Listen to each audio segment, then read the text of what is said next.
Que a paz de Deus seja cada um de vós. Amém. Como é que foi a sua semana? Boa. Boa. Como é que foi o seu grupo pequeno? Como é que foi lá o seu grupo pequeno? Momento lá de comunhão, momento lá de adoração, momento de evangelismo. Foi bom? Foi bom, digo amém. Amém. Parece que nem todos estão em grupo pequeno, né? E nem todos falaram amém. Então, mas o nosso desafio é que a igreja 100% esteja no grupo pequeno. Porque se você não estiver no grupo pequeno, você não vai estar sendo cuidado como deveria ser cuidado. Você não vai estar sendo pastoreado como deveria ser pastoreado. Ok. Deixa eu ligar aqui. Demonstrados. Ok, gente, nós temos trabalhado mais uma vez, só para a gente recapitular, para você que está nos visitando aqui, o tema todo ano de 2016, eu queria perguntar para vocês, qual é o tema que nós estamos trabalhando? Amor? Desafio, esperança. Ok, eu vou repetir mais uma vez, amor, desafio, traz esperança. E a gente sempre está colocando agora uma parte final nesse tema, né? Então, no mês passado, qual foi a parte final que a gente colocou? Amor, desafio que traz esperança, por quê? Comunhão. Viver a comunhão. Ok. Ou viver a comunhão. Então aí está aí o tema aí, né?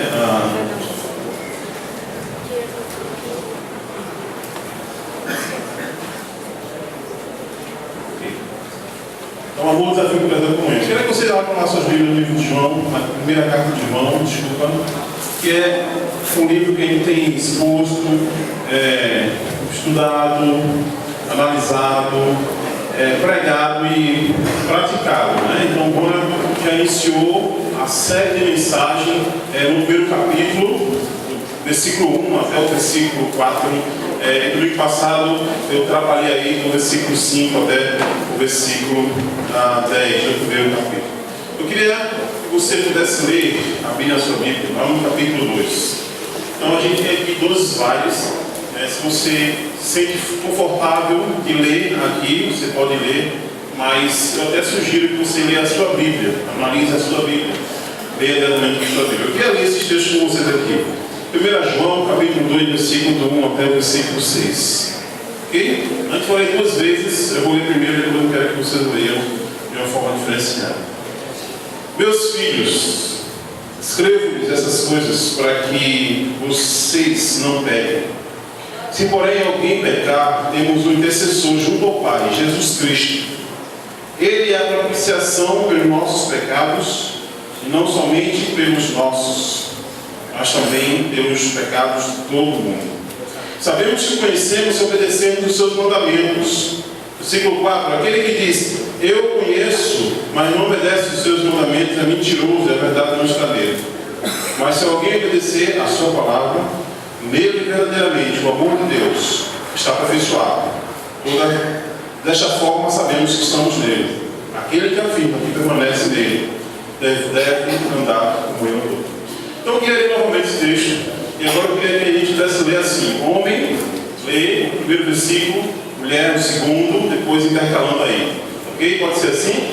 Então, homem vai ler 3 versículos, mulher vai ler também 3, de forma intercalada. Bom, então eu vou começar versículo 1, os homens, depois as mulheres, versículo 2 aí adiante. Vamos lá, homens, vamos lá? Meus filhinhos, escrevo-lhes essas coisas, para que vocês não pequem. Se, porém, alguém pecar, temos um intercessor junto ao Pai, Jesus Cristo, o justo. Mulheres? Ele é a propiciação pelos nossos pecados, e não somente pelos nossos, mas também pelos pecados de todo mundo. Homens, sabemos que se obedecermos os seus mandamentos. Mulheres? Aquele que diz,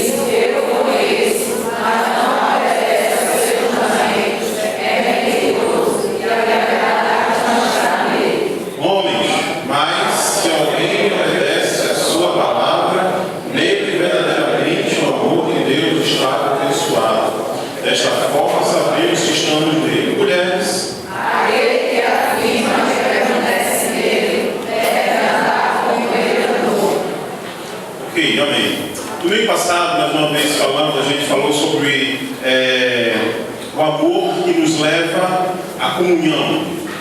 Capítulo 1, versículos 5 ao 10. E eu quero relembrar você, e a gente falou também semana passada, que uma das coisas que quebra a comunhão, lembra o que é?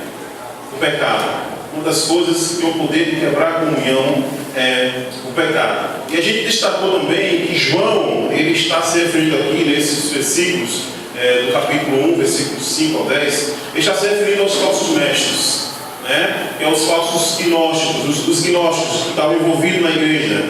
E por ter uma visão errada do pecado, aqueles homens estavam mentindo para os outros, estavam mentindo para si mesmos, e estavam também mentindo diante de Deus e também colocando Deus também como mentiroso. Então ficou muito claro para nós as marcas dessas pessoas que não conhecem a Deus, esses falsos cristãos. Então, algumas marcas, elas vivem na prática do pecado como se não tivessem. Lembra disso? Lembra que eu falei isso? Eram pessoas que viviam a espiritualidade quando estavam vivendo nas trevas, andando nas trevas. Outra aí é que elas não só faziam isso, mas elas negavam o próprio pecado. Elas negavam que pecavam, que tinha pecado sobre elas. E também elas negavam que praticava o pecado, quando na verdade era uma grande mentira. Então, sobre essas pessoas, nós vimos também algumas consequências que traz, né, esse tipo de atitude em relação ao pecado. Algumas consequências aí.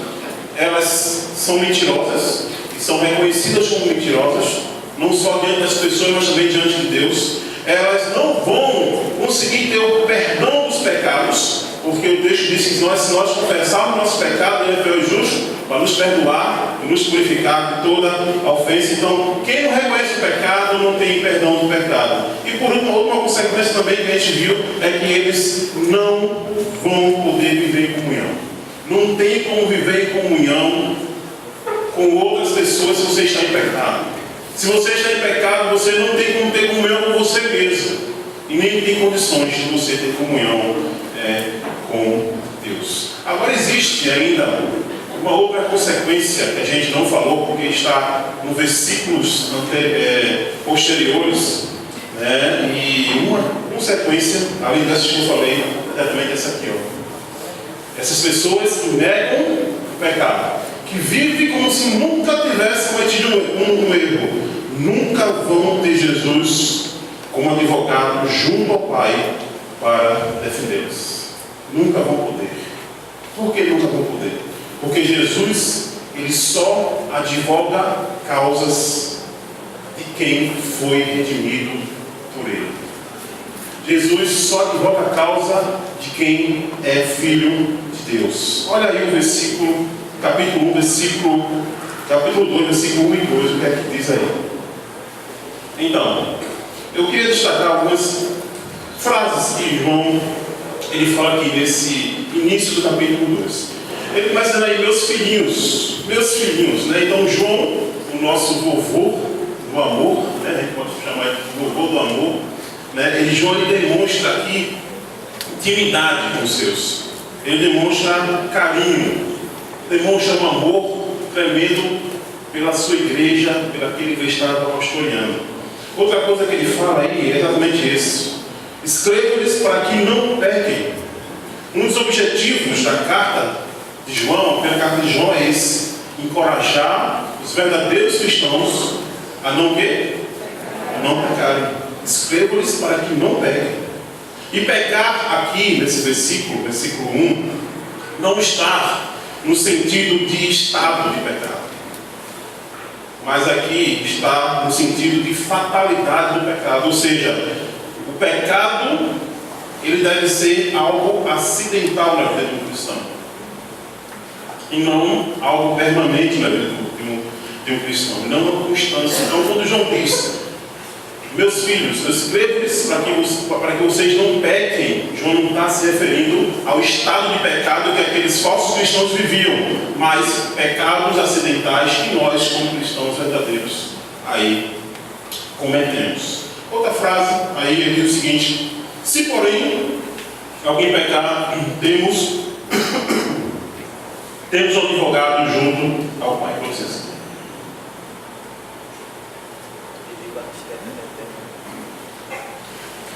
Funcionar toda vez, ele recebe a minha ligamento aqui. Então, outra frase aí diz o seguinte: eu escrevo para que vocês não pequem.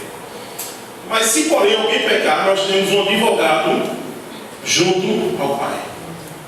João, ele reconhece que Deus, ele não quer de nós uma perfeição total. Concorda comigo? João, ele não quer isso. Ele sabe que a Bíblia também não trabalha essa questão. Mas ele sabe que Deus quer de nós uma perfeição processual. Ou seja, uma perfeição contínua, um processo. Nós estamos num processo de santificação. Em alguns momentos, é claro, nós vamos errar, nós vamos pecar. E qual deve ser a nossa postura quando a gente pecar? Confessar, abandonar e confiar em Jesus como nosso advogado.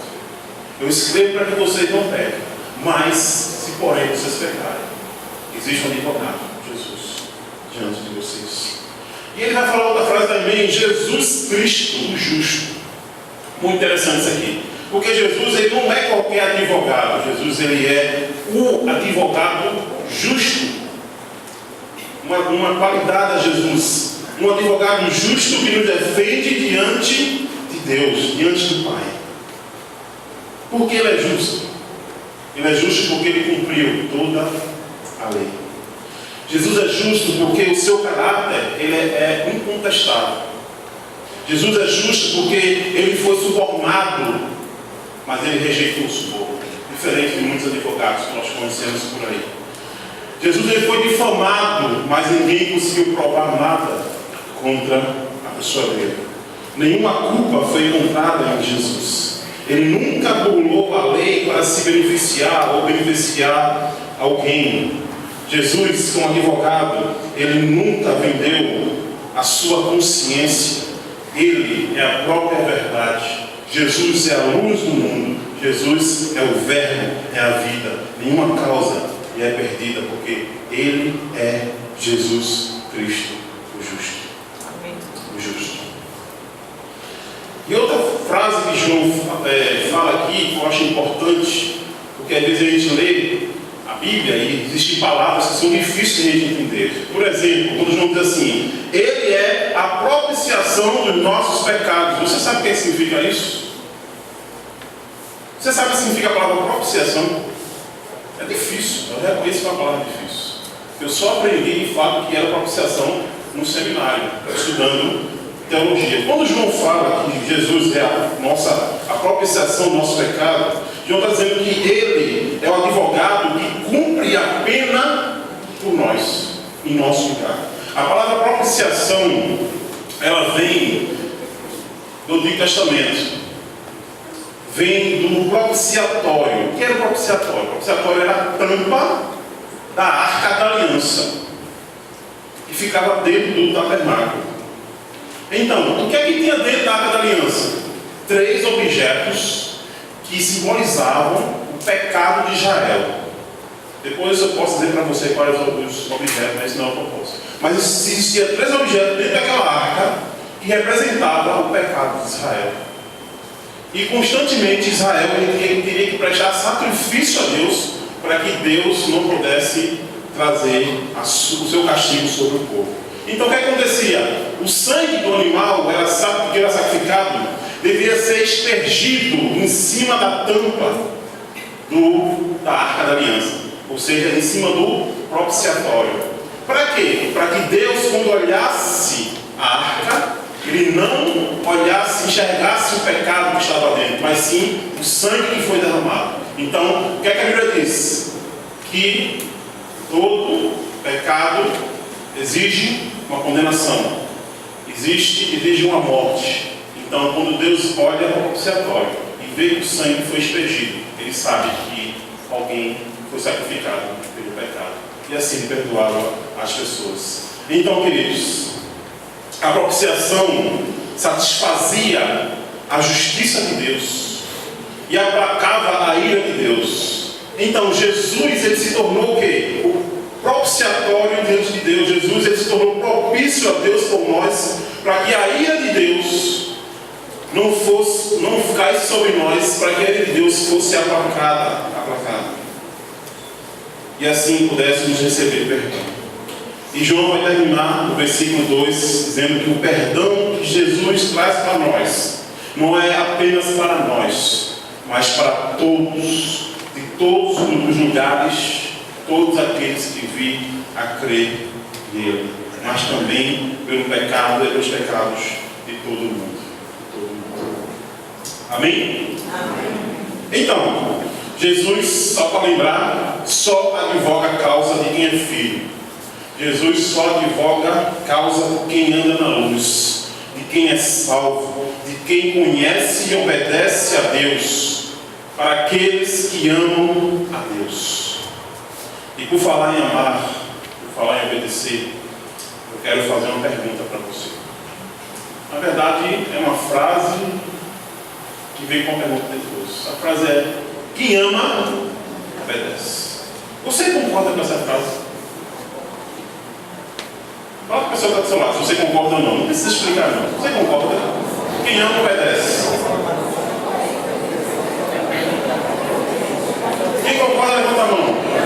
Quem concorda, levanta a mão. Quem não concorda, levanta a mão. Poucas pessoas não concordam. Tudo bem. O título da mensagem de hoje, você pode acompanhar aí no seu informativo, é amor, desafio que traz esperança, por quê? Obedecer a palavra de Deus. De alguma forma, o amor nos leva à obediência. O amor nos leva a obedecer a palavra de Deus. Eu queria ver com vocês o versículo 3, aqui no capítulo 2. Versículo 3 diz o seguinte: sabemos que o conhecemos se o quê? Obedecermos os seus mandamentos. Eu quero destacar aqui a palavra sabemos, logo no início. João diz: sabemos que o conhecemos se obedecermos os seus mandamentos. João aqui ele começa a fazer um contraste entre os falsos cristãos do capítulo 1 com agora os verdadeiros cristãos. Domingo passado eu falei que os falsos cristãos, os gnósticos da época, eles pensavam que estavam em comunhão com Deus, mas não estavam em comunhão com Deus. Estavam enganados a respeito disso. Por quê? Porque para os gnósticos, e se você não ouviu a semana passada, eu sei que a palavra gnóstico deve ser bem complicada para você. E eu recomendo que você pudesse pesquisar depois o que significa isso. Mas já de forma bem rápida, o gnosticismo era uma seita grega que visava o conhecimento a fim da salvação. A filosofia para que alcançasse aí a salvação. Essa seita entrou na igreja e contaminou a igreja, trazendo várias heresias. Então, para os gnósticos, o conhecimento de Deus se limitava apenas à razão. O mais importante é o que eu conheço de Deus, a minha razão a respeito de Deus, e não a obediência. O meu conhecimento de Deus não tem nada a ver com o meu caráter diante das pessoas. O meu conhecimento de Deus não tem nada a ver com a minha vida moral diante das pessoas. Era isso que eles pensavam. Por isso que eles diziam: estou bem com Deus, mas andavam onde? Nas trevas. Andavam nas trevas. Por isso que João ele diz que eles estavam em trevas e ao mesmo tempo eles estavam dizendo que estavam tendo comunhão uns com os outros, consigo mesmo com Deus. Capítulo 1, versículo 6, João vai falar exatamente isso. Falei também que o pecado ele tem o poder de nos enganar. Lembra que eu falei isso? O pecado tem o poder de nos enganar e nos levar ao inferno, como se nós estivéssemos indo para onde? Para o céu. O pecado tem esse poder. Enganar o ser humano, achando que ele está indo para o céu, mas na verdade ele está indo para o inferno. O pecado ele pode nos levar a acharmos que conhecemos a Deus e que estamos obedecendo os seus mandamentos, quando na verdade nós não estamos. Quando na verdade Deus está nos reprovando. O pecado tem esse poder diante de nós. Por isso que João vai dizer no versículo 3: sabemos. João ele quer que os seus filhos, que as suas ovelhas tenham a convicção de que, de fato, eles não estão sendo enganados pelo pecado. Não estão sendo enganados pela consciência cauterizada pelo pecado. Então, eu pergunto para mim e para você, 3 perguntas só para instigar a gente, só para provocar um pouco. A primeira pergunta é: que prova você tem de que você realmente conhece a Deus e obedece a sua palavra? Que prova? Que prova começar isso? Que prova você pode dar para mim ou para alguém que você conhece a Deus verdadeiramente e obedece a palavra dele? Outra pergunta: o que garante que, vou colocar isso aqui, certo? O que garante que eu, por conta do pecado, não esteja vivendo um engano diante de Deus? O que é que garante? Que eu estou aqui pregando com vocês, para vocês, que eu estou aqui vivendo com vocês, mas na verdade eu estou bem distante com Deus. E eu não estou percebendo isso. Deus está me reprovando em relação a várias coisas. E eu quero que você coloque a sua pessoa também em relação a essa pergunta. E a outra pergunta é: quais evidências posso ver em minha vida que provam que realmente conheço a Deus e obedeço os seus mandamentos? Quais são as evidências? Lembra, os falsos cristãos juravam de pé junto que estavam muito bem com Deus, mas eles estavam enganados. Quais são as evidências que provam que de fato nós conhecemos a Deus? Que o que eu faço de fato é obedecer a palavra de Deus. Então, para a gente não ficar com nenhuma dúvida, João, o apóstolo João, o vovô João, no versículo 4, 5 e 6 desse capítulo, ele vai nos dar 3 evidências que provam que somos verdadeiros cristãos e que conhecemos e obedecemos a Deus. Eu queria convidar vocês a conhecer essas 3 evidências. A primeira evidência, aí eu coloquei em palavra, só para ficar mais fixo na nossa mente. A primeira evidência é essa aí, ó. A coerência. A coerência. Primeira evidência, coerência. E se conta no versículo 4. Olha o versículo 4 que diz aí: aquele que diz, eu o conheço, mas não obedece os seus mandamentos, é mentiroso, e a verdade não está nele. Ou seja, se eu digo que conheço a Deus, então as minhas atitudes devem estar em consonância com as minhas palavras. Se eu digo que conheço a Deus, a minha vida tem que ser coerente com essa confissão de fé. E eu queria só compartilhar rapidamente, ontem Ronaldo ele trouxe um testemunho para nós aqui no Conexão. E Ronaldo ele falou, relembrou a gente da terceira lei de Isaac Newton, Quem lembra aqui qual a terceira lei de Isaac Newton? Matéria de física. O pessoal que está no Conexão sabe, Tem a nota 10. Mas ele é um professor de física, está fazendo mestrado, pensando em professor. Ele disse o seguinte: Isaac Newton disse que para toda ação há uma reação. Por que ele falou isso? Porque ele disse que antes de conhecer a Jesus, disse que tinha fé em Deus, mas a vida dele era completamente incoerente com essa frase. Mas no dia que ele conheceu a Cristo mesmo, e ele entregou a vida a Cristo, uma ação de Cristo na vida dele fez com que ele tivesse uma reação. E qual foi a reação que ele teve? Ele começou a lavar pratos. Quem estava aqui ontem vai entender. Então lá começou a lavar pratos. Então, antes de conhecer Jesus, Cíntia chegava em casa cansada e tinha que lavar os pratos de noite. E ele não estava nem aí, eu achava que não era necessário. Mas quando ele se converteu, ele olhou para os pratos e sentiu o desejo de lavar os pratos. E lavando os pratos, ele pôde experimentar não só o amor de Deus na vida dele, mas também o amor de Cíntia. Graças a Deus, Então, isso aqui João está querendo dizer para a gente aqui. Que se você confessa algo de Deus, você tem que viver isso que você está falando. Em muitas circunstâncias de nossas vidas, as nossas atitudes vão falar mais alto do que a nossa voz. Então não adianta dizer uma coisa e fazer outra coisa. Não adianta. Eu conheço a Deus. Eu tenho Jesus na minha vida. Mas a tua vida mostra isso? Qual é a reação que Jesus tem provocado na tua vida que mostra que de fato você conhece ele na sua vida? Hernandes Lopes, que trabalha vários comentários, escreveu vários livros, ele disse uma frase que eu concordo muito. Ele diz o seguinte: que não conhecemos a Deus pelo tanto de informação que nós temos na mente, mas pelo grau de obediência que manifestamos aonde? Na vida. É por isso que eu coloquei no informativo, logo na capa aí, que eu tenho 16 anos de convertido.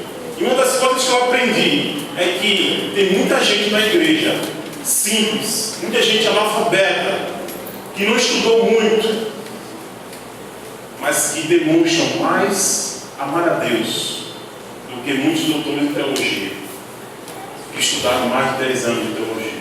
Por quê? Porque a vida dessas pessoas é uma vida de prática constante daquilo que ela conhece a Deus, daquilo que ela aprende de Deus. Então, queridos, fazemos de nós mentirosos, João vai dizer isso, versículo. Toda vez que dizemos conhecemos a Deus e não obedecemos os seus mandamentos, isso significa ser mentiroso. E eu faço mais uma pergunta para você. Você é bom em matemática? Não? Mas é bem fácil, vou perguntar para você, o cálculo é bem fácil. Quantas vezes você se comportou como mentiroso essa semana para a sua esposa, o seu marido, o seu pai, o seu filho, o seu amigo? Quantas vezes você se comportou como mentiroso? Quantas vezes você se declarou cristão diante de algumas pessoas, mas suas atitudes mostrou que você na verdade é um grande mentiroso? Eu posso confessar para você que eu algumas vezes me comportei como mentiroso essa semana, porque minhas atitudes não foram coerentes com a minha fé, com aquilo que eu falo e ensino sobre Deus. Mas isso então prova que eu estou enganado e que eu não conheço a Deus? Não necessariamente. Não necessariamente. Se isso for uma constância, e tem sido uma constância na minha vida ou na sua vida, então isso prova que tem algo de errado com você. Se eu constantemente mostro para a Márcia que a minha vida é completamente incoerente com aquilo que eu acredito de Deus, e que eu ensino de Deus, e que eu conheço de Deus, isso não muda, algo de errado está comigo. Eu preciso me avaliar, avaliar a minha salvação, inclusive avaliar o pecado na minha vida, se de fato ele não está me enganando, não está me enganando. Mas se isso foi só algumas vezes e você se arrependeu por isso e você abandonou essa prática, então vem para você exatamente as palavras de João, no versículo 1 e versículo 2. Filhinhos, escrevo-lhes para que não pequem. Porém, se vocês pecarem, existe um advogado diante do Pai para defender vocês: Jesus Cristo, o justo. Glória a Deus. Aleluia. Queridos, a minha vida, as minhas palavras, o meu conhecimento de Deus deve andar concomitantemente, deve andar juntos, em mãos dadas. Ou seja, a minha vida deve andar em coerência com aquilo que eu professo. Mahatma Gandhi, todos nós conhecemos, já ouvimos falar sobre ele. Ele viajava de trem e, como era de costume, Gandhi ele ia na terceira classe, né, porque ele era uma pessoa muito humilde. Durante a viagem, o indivíduo ele cuspia constantemente no assoalho daquele trem. E Gandhi ele foi e demonstrou aquela pessoa, mostrando o perigo que aquele mal poderia apresentar para a saúde pública das pessoas. O homem se exasperou, se irritou com Gandhi e disse: trate da sua vida, trate das suas próprias coisas. Quem é você que assim se atreve a corrigir? Então, e ele continua praticando aquilo, cuspindo no chão constantemente. Gandhi nada mais disse, ficou calado. Muito depois, aquele homem tomou um violão E ele começou a cantar uma canção popular em honra a Gandhi. Era costume. Gandhi era um grande herói nacional da Índia, mas poucas pessoas tiveram contato com Gandhi. E ele não sabia que aquela pessoa que ele tinha maltratado era Gandhi. E ele começou a entoar canções de honra ali a Gandhi. Então, na estação em que ia desembarcar, uma grande multidão esperava aquele trem. Então o indivíduo percebeu que logo que a pessoa a quem ele ia ofender tão brevemente, outro não era senão o grande herói nacional. Então ele, prostrando-se diante de Gandhi, suplicou que o perdoasse. E Gandhi disse: nada tenho para perdoar. Respondeu o herói indiano: mas vejo que és um daqueles que não praticam o que eu aconselho. És mais um daqueles que não pratica o que eu aconselho. E contudo, canta hinos de louvores a mim. Isso não só acontece com os indianos, isso também acontece com os cristãos. Pegamos nosso violão e entoamos hino para Deus. Quando, na verdade, Deus está olhando para nós e está dizendo: não é isso que eu vejo na sua vida, não é isso que eu vejo nas suas atitudes. Você é um grande incoerente. Então, a palavra de João para nós é que nós possamos viver uma coerência.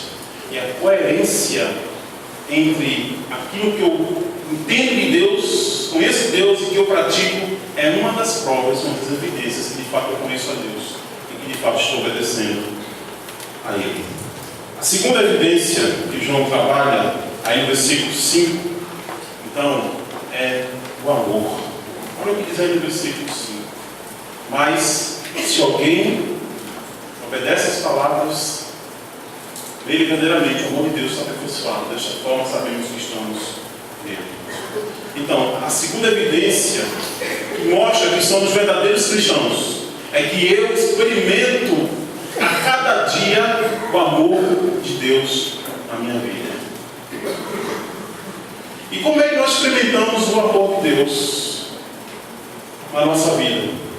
Quando eu obedeço a palavra de Deus. Obedecer a palavra de Deus é uma prova de amor a Deus. E isso é muito óbvio, gente. Sabe por que é óbvio? Porque amor é um sentimento. Sim ou não? Amor não é um sentimento. Bona, ele falou sobre isso exatamente quando ele tratou no capítulo 1, versículo 1 até o versículo 5. Bona falou exatamente sobre isso. Amor não é um sentimento, amor é uma ação. Amor é uma atitude. E o ato de obedecer a palavra de Deus é um ato meu de amor por Ele. E se nós formos pensar um pouquinho, nós vamos perceber e concluir que este meu ato de amor por Ele, na verdade, é um reflexo do amor dele por quem? Por mim. Porque Deus me amou primeiro. Se eu amo a Deus, é porque Deus me amou primeiro. E o amor dele me constrange, me leva a amá-lo por meio da obediência da sua palavra. Quando eu amo a Deus por meio de atitudes, o seu amor por mim então está sendo aperfeiçoado. E isso mostra que eu estou nele, que eu pertenço a Ele, que eu estou ligado a Deus. João é muito claro, João é muito prático. Eu falei isso semana passada. Ele não tem muito rodeio com algumas coisas aqui nessa carta. E o que ele está dizendo para nós é exatamente isso: que todo tipo de conhecimento que não transforma não é conhecimento, é o quê? Engano. Todo tipo de conhecimento de Deus na sua vida que não leva você a uma transformação é um engano na sua vida. Você está sendo enganado de alguma forma. Então, se eu digo que conheço a Deus, que eu experimento do amor de Deus e nada muda em mim, nada em mim foi transformado, então eu estou negando, estou enganado, estou enganando outras pessoas. O amor de Deus é inevitavelmente transformador. Você pode repetir essa palavra? Vamos lá? O amor de Deus é inevitavelmente transformador. Não tem como alguém que experimenta o amor de Deus não ser transformado por isso. Conta-se que um missionário estava pregando o evangelho aos detentos de uma prisão. E ele viu no fundo de uma cela um prisioneiro distante, sentado sozinho, com a roupa rasgada. E alguns presos já tinham falado para ele que aquele homem era muito perigoso, que era o prisioneiro mais perigoso daquela detenção. Aquele pregador, mesmo sabendo disso, ele se aproximou daquele homem. Ele sentou-se ao lado dele. E ele perguntou simplesmente isso para ele: você sabia que Jesus lhe ama? Foi só essa frase que esse missionário disse para ele. Você sabia? Você sabe que Jesus lhe ama? Bastou isso, e as lágrimas começaram a rolar daquele rosto marcado pelo ódio, pela violência e pelo pecado. Ele inclinou a cabeça e as lágrimas caíam sobre aquele chão sujo da cela. Passando algum tempo, com a voz ainda embargada, ele respondeu para aquele missionário: não, Senhor. Para dizer a verdade, até este momento, eu nunca soube que alguém me amava. Nunca soube que alguém me amava. Aquelas palavras produziram uma mudança profunda e maravilhosa no coração do criminoso.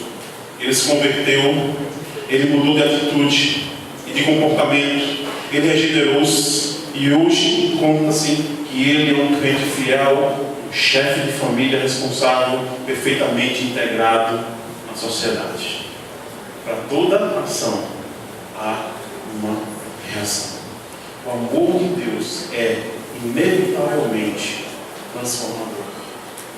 E uma prova de que eu de fato conheço a Deus, obedeço a Deus e que não estou sendo enganado pelo pecado, é que todo dia o amor de Deus muda algo em mim, muda algo na minha vida. Amém, queridos? Não tem outro.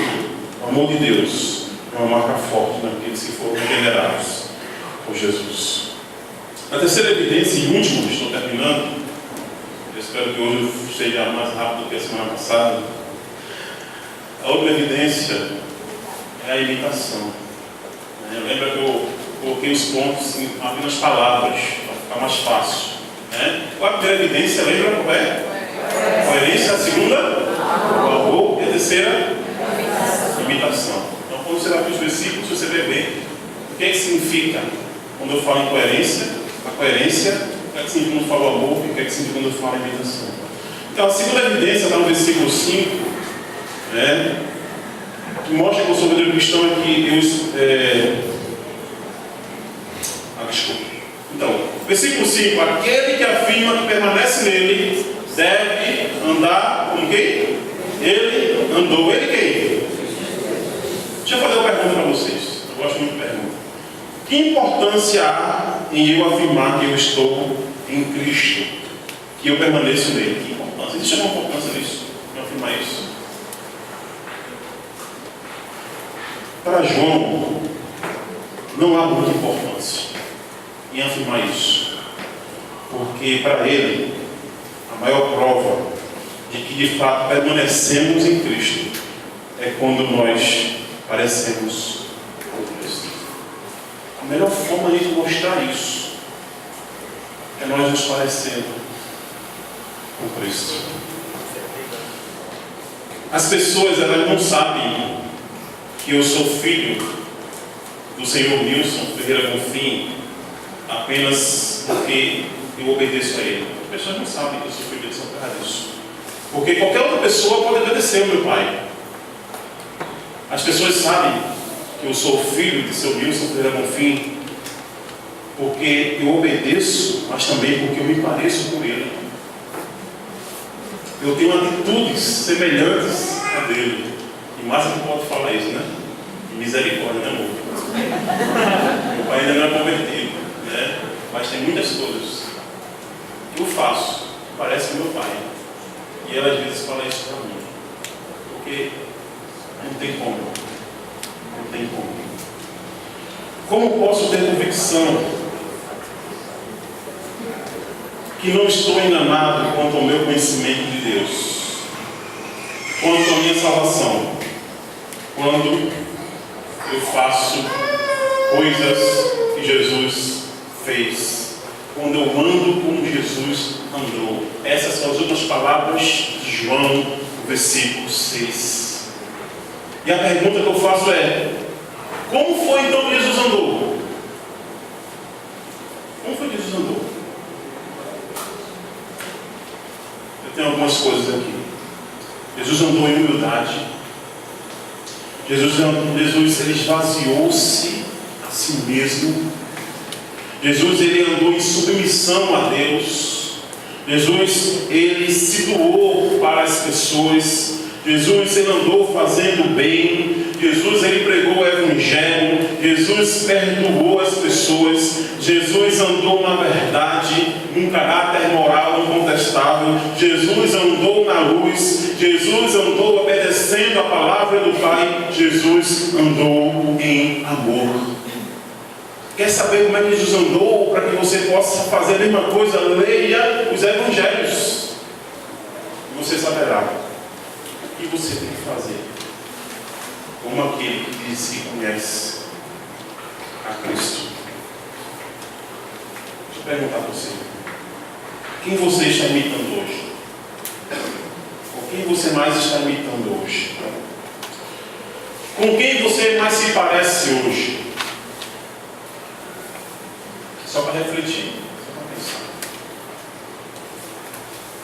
Em que área da minha vida, da sua vida, você não tem imitado a Jesus?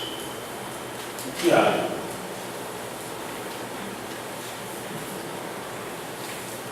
Coerência, amor e imitação. Características de um verdadeiro cristão. Coerência, amor e imitação. Característica de um verdadeiro cristão. Eu queria concluir com vocês. Na minha conclusão, eu quero voltar. Lembra que eu perguntei para vocês sobre uma frase no início? Qual foi a frase que eu perguntei no início? Qual é o início da mensagem? Quem ama, obedece? Lembra que eu perguntei isso? Né? E muitos chegaram falando sim. Quem ama, obedece. Poucas pessoas disseram que não. Então, se eu inverter então essa pergunta, se eu deixar um pouco diferente, mais ou menos assim: quem obedece, obedece porque ama? E aí?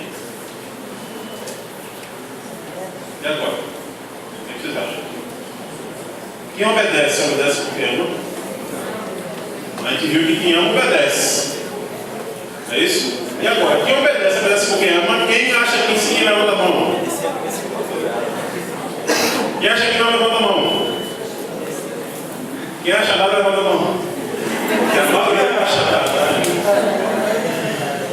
Ok, mas são perguntas filosóficas, gente. São perguntas que levam a gente a pensar, de fato, tentar pegar exemplos, e se isso, se aquilo, né? De repente, mas que tipo de obediência? Obediência a quem?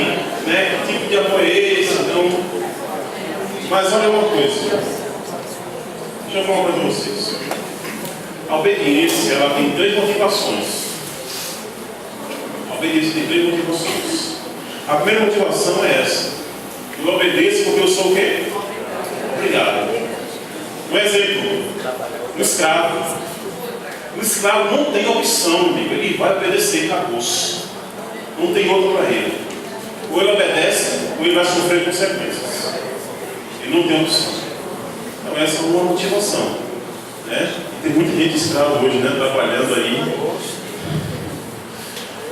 Outra motivação. Obedeço porque o quê? Preciso. Ou seja, por exemplo, o cara quer empregar. Não tem para onde, amigo. Você pode gostar do seu trabalho, você pode não gostar do seu trabalho, você tem que obedecer. Sabe por que você tem que obedecer? Porque você tem uma família para sustentar. Você tem conta de luz, de água, você tem o cartão do IPA, você tem isso, tem aquilo, tem IPVA. Você tem que pagar essas coisas. Então você não pode gostar do seu patrão, você não pode gostar do seu trabalho, mas você gosta do seu salário que chega todo mês. Então você precisa obedecer. Misericórdia? Felizmente, vivemos nessa sociedade, né, Eduardo? Felizmente. Capitalista. E outra motivação é exatamente isso. Obedeço porque eu quero. Um exemplo seria o filho que ama e o filho que é amado. E aqui eu destaco no texto de João, agora no Evangelho, ele diz o seguinte: palavra de Jesus, segundo João: se vocês me amam, obedecerão os meus mandamentos. A melhor forma de obedecer a Deus é com a motivação de querer obedecer, porque eu amo a Cristo, eu amo a Deus. Deixa eu falar uma coisa para vocês. Eu entendo que na igreja, a nossa igreja, a igreja de Cristo, tem escravos, tem empregados e tem filhos amados. Mas o que João está propondo para nós aqui nessa carta, nesses textos, essa noite, é que nós sejamos filhos amados, que amam e por isso quer obedecer, por desejo de obedecer a Deus, pois foi impactado e transformado por esse Deus. É um filho que tem convicção que é filho, porque a sua vida é coerente, o amor de Deus presente e a semelhança com Cristo aparente. Eu quero orar com vocês, para que Deus possa resgatar em nós a identidade de filho que ama Ele e que deseja obedecê-lo ardentemente. Filhos que se identificam com Ele, por amor a Ele, todos os dias deseja então ser desafiado a obedecer a palavra de Deus. Então essa é a minha oração para vocês essa noite. Amor, desafio e traz esperança por viver, por obedecer a palavra de Deus. Amém, queridos? Fecha teus olhos se você quiser. Eu queria orar agora nesse momento. Pai bendito, que nós reconhecendo, Deus, que precisamos do Teu amor nas nossas vidas. Porque o Teu amor, Deus, traz esperança. O Teu amor, Deus, perdoa todos os pecados.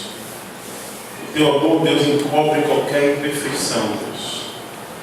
O Teu amor, Deus, nos transforma. Nos leva, Deus, a viver aquilo que nós não conseguimos viver sem Ele. Nos leva a ter coerência com aquilo que nós falamos do Senhor. O Teu amor, Deus, nos faz também ser transformado por Ele e também poder experimentá-lo, também transbordar na vida de outras pessoas. Só o Teu amor, Deus, pode fazer a gente andar como Jesus andou, imitar os passos de Jesus. E não fazer isso, Deus, por obrigação. Não fazer isso porque precisa, mas fazer isso porque quer fazer, porque deseja fazer. Deus, a Tua palavra diz para nós que nos últimos dias muitos chegarão diante de Deus enganados, dizendo: Senhor, Senhor, em Teu nome nós pregamos, nós profetizamos, fizemos maravilhas. E o Senhor dirá para essas pessoas: vocês estavam enganados. Vocês foram enganados pelo pecado. Apartai-vos de mim, malditos, porque vocês não me pertencem. Deus, livra-nos dessas palavras do Senhor nos últimos dias, Deus. Pai, que nessa igreja aqui, Pai, todos possam ter convicção, Deus, de que de fato são filhos verdadeiramente do Senhor, que conhecem o Senhor, que obedecem ao Senhor e que não estão sendo enganados pelo pecado, Deus. Pai, que isso, Pai, possa ser visto, provado, evidenciado por Deus nas nossas vidas, Deus. Pai, ajuda, Deus, cada um que está aqui a entender isso, Pai, que se a minha vida não condiz com aquilo que eu penso de ti, Deus, é engano, é mentira, é erro, é religiosidade. Quantas pessoas vivem uma religiosidade dentro das igrejas, Deus? Vivendo como escravos, vivendo como empregados, ao invés de viver como filhos amados que ama ao Pai verdadeiramente. Pai, que essa mensagem confronte nossos corações a uma atitude coerente do Senhor. E que esse amor que o Senhor coloca por nós, Deus, possa nos levar a cada dia a um desafio de obedecer a Tua palavra. E que toda vez, Deus, que nós vacilarmos nessa obediência, possamos lembrar do que João falou para nós. Há um advogado diante do Pai para nos defender, Jesus Cristo, o justo. Que nós possamos nos prender a isso, Deus. Mas que isso, em momento algum, seja motivo a nós nos acomodarmos na vida cristã. Porque amanhã, Deus, eu tenho que ser melhor diante do Senhor do que eu estou sendo hoje. Então ajuda, Deus, a sermos transformados por Ti, impactados pelo Senhor, a obedecer o Senhor, mostrando através das nossas atitudes. Em nome de Jesus, essa é a minha oração e esse é o meu desejo por cada um que está aqui nessa noite. Em nome de Jesus. Amém. Amém.